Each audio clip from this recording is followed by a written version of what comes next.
तो बता दें कि त्योहारों से पहले केंद्र सरकार ने रेलवे कर्मचारियों को बड़ी सौगात दी है। कैबिनेट बैठक में निर्णय लिया गया है कि रेलवे के ग्रुप सी और ग्रुप डी स्तर के कर्मचारियों को इस साल 78 दिनों का बोनस दिया जाएगा। इस फैसले से देश भर के लाखों कर्मचारियों और उनके परिवारों के चेहरों पर मुस्कान आ गई है। बोनस की राशि सीधे कर्मचारियों के खातों में जाएगी और इसका भुगतान जल्द शुरू किया जाएगा। बैठक में 10 करोड़ 91 लाख से ज्यादा रेल कर्मचारियों को 78 दिनों के बोनस के रूप में करोड़ों रुपए के भुगतान की मंजूरी दे दी गई है। सरकार ने कहा है कि रेलवे कर्मचारियों को इस बोनस का भुगतान दिवाली से पहले ही कर दिया जाएगा। इस फैसले से करीब 11 करोड़ 5 लाख कर्मचारियों को फायदा पहुंचेगा।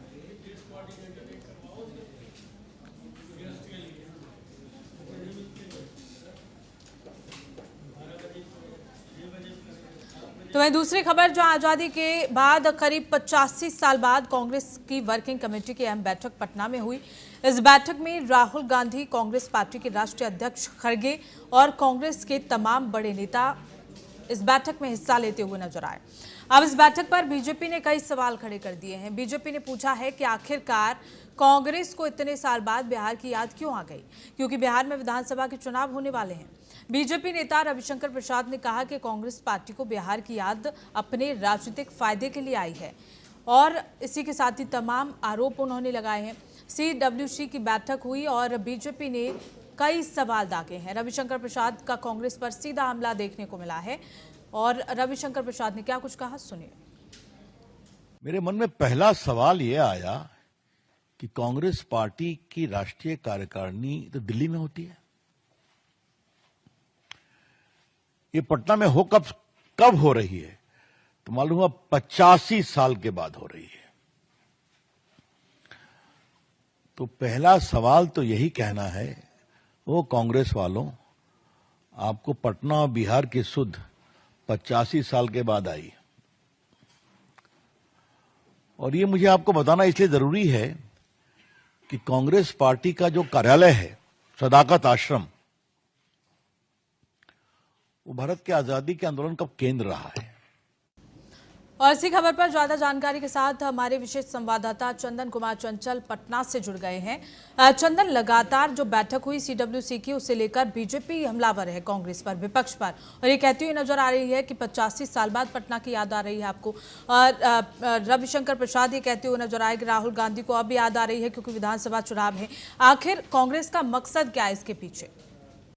बिल्कुल पूनम, आपको बता दें CWC की जो आज बैठक हुई है उसमें साफ तौर पर यह निर्णय लिया गया है कि जिस तरह से बिहार में वोट चोरी की जो मुद्दा उठाई गई थे, जिसमें देखे होंगे कि राहुल गांधी जो है रैली निकाले थे और यात्रा निकाले थे, उसमें तमाम लोगों से, बिहार के अनेकों जिला से उन्होंने भ्रमण किया, लोगों से मिला और कहा कि जिस तरह से आपकी वोट चोरी किया जा रहा है उसको मुद्दा को उठाई गई। इसके साथ ये भी कहा गया कि जिस तरह से बिहार में देखिए पलायन चरम सीमा पर है, बेरोजगारी चरम सीमा पर है, तमाम मुद्दे पर जो है वो चर्चा की गई। इसके साथ ही आपको बता दें अंतर्राष्ट्रीय मुद्दे पर भी चर्चा की गई है। तो तमाम मुद्दे को लेकर के चर्चा की गई है, जिसको लेकर के एक तरफ देखा जाए तो एनडीए यानी बीजेपी के तमाम जो नेता हैं वो हमलावर है, कह रहे हैं कि देखिए 85 साल बाद इनको याद आया। लेकिन वही राहुल गांधी ने और मल्लिकार्जुन खड़गे ने इस पर कहा कि देखिए हमारी बैठकें जो है देश के अलग अलग राज्यों में होते रहता है, लेकिन ये है कि हम बिहार में अभी इस बैठक को रखी गई है, लेकिन हम लोग देश के अलग अलग राज्यों में हम लोग बैठक करते रहते हैं। लेकिन इस बैठक से साफ तौर पे यही उन लोगों ने निर्णय लिया है कि जिस तरह से तमाम मुद्दे पर उन्होंने चर्चा किया, कहा कि देखिए बेरोजगारी चरम सीमा पर है, पलायन है, तमाम मुद्दे को उन्होंने घेरते हुए काम सरकार को कोसा। और इसके साथ ये भी कहा कि देखिए मौजूदा सरकार में तमाम जो फैक्ट्रियां चालू कराने की बात कही गई थी,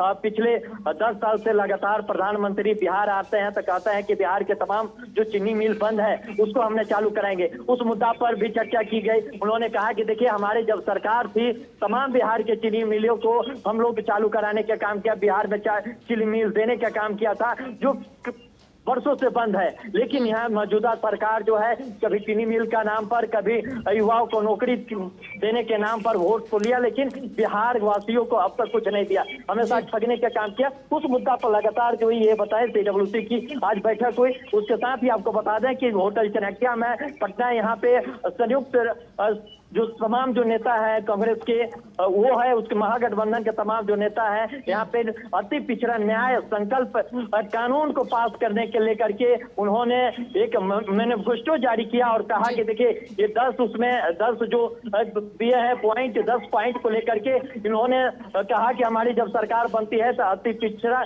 न्याय संकल्प हम कानून पास करने की कोशिश करेंगे कि जिस तरह से लगातार अति पिछड़ा भाइयों को प्रताड़ित किया जाता है, उनको न्याय नहीं मिलता है, तो उसको लेकर के भी सरकार जो है वो आगे आई है। उन्होंने कहा कि देखिए कर्पूरी ठाकुर के जो सपना है उसको साकार करने के लिए महागठबंधन की जो सरकार है वो आगे आई है। हम लोग पूरी तैयारी में है। इस बार नीतीश कुमार और एनडीए की विदाई है। जिस तमाम मुद्दे पर इन्होंने CWC की बैठक में चर्चा की है। जी बिल्कुल चंदन, और इतना ही नहीं, रविशंकर प्रसाद ने ये भी कहा कि कांग्रेस जिस तरह से लगातार पहले बिहार को गाली देती रही, विपक्ष की ओर से गाली दी गई बिहार को, और उन लोगों को भी बिहार में लाए जनता का समर्थन लेने के लिए जिन्होंने बिहार के लिए अनाप शनाप बातें कही। MK स्टालिन का उन्होंने जिक्र किया और उन्होंने कहा कि अब जब चुनाव आ रहे हैं तो जनता की याद आ रही है कांग्रेस को। बिल्कुल पूनम, आपको बता दें जिस तरह से लगातार तमाम जो ये नेता थे उन्होंने कहा कि देखिए ये आरोप लगाते नजर आए तो उसको पलटवार करते हुए आपको बता दें कन्हैया कुमार जो कांग्रेस के नेता हैं उन्होंने कहा कि देखिए ये तो बीजेपी वाला नीतीश कुमार से DNA को भी पूछ लिया था, वो तो पूरे बिहार के युवाओं को, बिहार के तमाम लोगों को गाली देने का बीजेपी काम किया। कहा कि नीतीश कुमार के DNA में ही दोष है और नीतीश कुमार जाकर फिर बीजेपी से मिल गए। तो उन्होंने आरोप प्रतिरोध के जो दौर है लगातार चल रहा है क्योंकि बिहार में चुनाव है। चुनाव को देखते हुए तमाम जो पार्टियां हैं अब रोटियां अपना सेकने में लगी हुई है, राजनीतियां रोटियां सेक रही है। लेकिन जिस तरह से ये एक दूसरे पर आरोप प्रतिरोप लगा रहे हैं, बिहार की जनता भी अब समझ चुकी है। बिहार की जनता इस बार बदलाव चाह रही है और CWC की बैठक में तमाम जो बड़े मुद्दे थे राष्ट्र से लेकर के अंतर्राष्ट्रीय लेवल तक के तमाम मुद्दे पर चर्चा की गई है और एक मैनिफेस्टो जारी किया गया है कि जो सरकार आएगी तमाम इस मुद्दे पर काम करने के काम किया जाएगा। चलिए ठीक है चंदन, बहुत बहुत शुक्रिया तमाम जानकारी साझा करने के लिए।